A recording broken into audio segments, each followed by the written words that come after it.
Paano tayo maglo-loan ng personal loan sa BPI?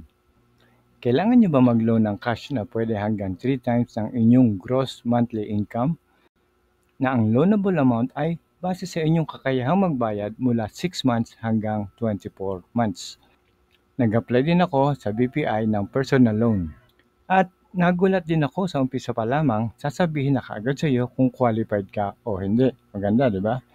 So, kung qualified ka, diretso na agad sa loan application kahit hindi ka pa nakaregister online sa kanilang website. So, paano tayo mag-a-apply ng personal loan sa BPI? So, unang-una, pumunta kayo sa inyong Google browser gamit ang inyong phone o PC. Pwede kahit saan yan, pareho lang naman yan. At i-type nyo lang ang BPI personal loan, kamukha niyang nasa araw natin. And then, yung unang-unang lalabas na apply for loan ng BPI, i-click lang po natin yan. At makikita nyo na ang BPI personal loan. Sa ilalim yung kulay pula, apply now. I-click lang po natin yan. At ito na ang unang lalabas, ang pre-qualification for personal loan. Okay? So, ang importante rito ay yung nasa ilalim, yung may arrow, yung gross monthly income. Kung magkano yung ilalagay nyo dyan. Yan ang magbabase sa inyong qualification. Okay? So, siguraduhin nyo lang na ang ilalagay nyo ay tama para kaya nyo rin bayaran yung kanilang monthly. At kapag na-enter nyo na, sasabihin niya na kagad sa inyo, congratulations! You are eligible to apply for a BPI personal loan. Magaling, di ba? So, alam nyo na kagad kung itutuloy nyo o hindi. So, at this point, nakikita nyo kulay pula na compute. Click nyo lang yan para malaman nyo kung magkano ang inyong monthly na babayaran. Kamukha niyan, makikita nyo 1,655 ang inyong babayaran per month sa loob ng 24 months. Ganda, di ba? So next, makikita nyo naman ang we want to know you better. So this time, i-enter nyo na ang inyong personal details, kamukha ng first name, middle name, last name, email address, saka retype email address. Of course, yung citizenship, automatic yan, meron na nandyan. And then yung inyong home address. Okay, so makikita nyo sa kanan, yung may arrow na pula ay merong arrow pababa. So kung hahanapin nyo ang inyong province, i-click nyo lang yung arrow down na yan at lalabas na inyong mga provinces. Piliin nyo lang, and then ganun din sa municipality, click nyo lang yung down arrow, lalabas na ang inyong municipality o city. Then kumpletohin nyo lang lahat. And then next, more about you. Okay, are you a director, officer, or stockholder of BPI? Of course, ang sagot dyan ay no. Are you related to a DOS of BPI or any BPI subsidiary? Of course, no. Kung yes, type nyo lang yung yes. And then, please provide your TIN and SSS or GSIS information. So, i-enter nyo lang ang inyong tax ID number at saka yung SS o GSIS number sa box.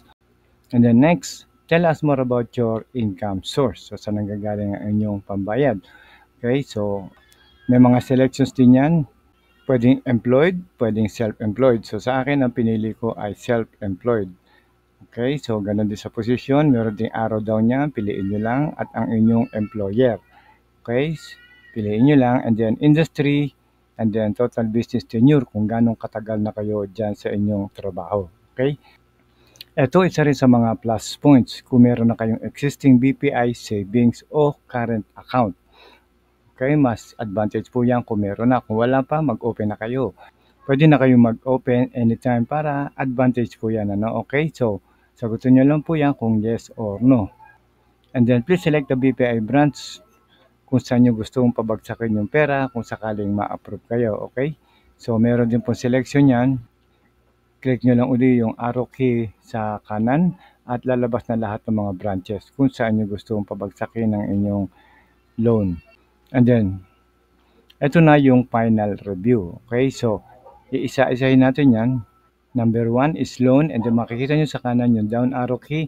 So, i-click nyo lang yan para makita nyo lahat ng details na sagot nyo. Ganon din sa personal, number 2. Ganon din sa 3, financial, at sa mga documents. So, i-review nyo lang lahat. Kung tama, makikita nyo yung box sa ilalim. I have read and understood completely the terms and conditions.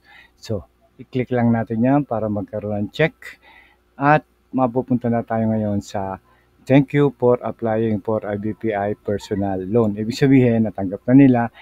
And then sabi niya, we will process your application and provide a feedback within 5 banking days. So, 5 araw ang iintayin nyo after nitong application date. Okay, so bibigyan kayo ng reference number at yan ang magiging basihan o dyan magre-reply si BPI. Okay, so we have also sent you a confirmation on your email for easy tracking. So, check nyo rin sa inyong email at nandun ang kanyang message at confirmation. Okay? So, meron din po tayong video na pwede nyo panoorin anytime how to transfer funds from BPI to GCash. Meron na po tayong video niyan at ilalagay ko po ang link sa description para i-click nyo na lang at mapapanood nyo na kaagad. Kamukha rin po nito, meron din po tayong video na how to transfer funds from GoTime to BPI. Kung kayo naman ay GoTime card holder at meron kayong account sa kanila. Okay, maganda po yan. And then lastly, meron na rin pong e-wallet ang BPI. Kung gusto niyo mag-apply, kamukha po yan ng GCash na e-wallet. So hanggang dito na lang po at sana nakatulong muli kami sa inyo at huwag niyo lang pong kakalimutan na mag-like, subscribe at hit nyo na rin ang bell para updated kayo sa ating mga future videos. Mula po sa Promag TV, maraming salamat po sa panonood at God bless.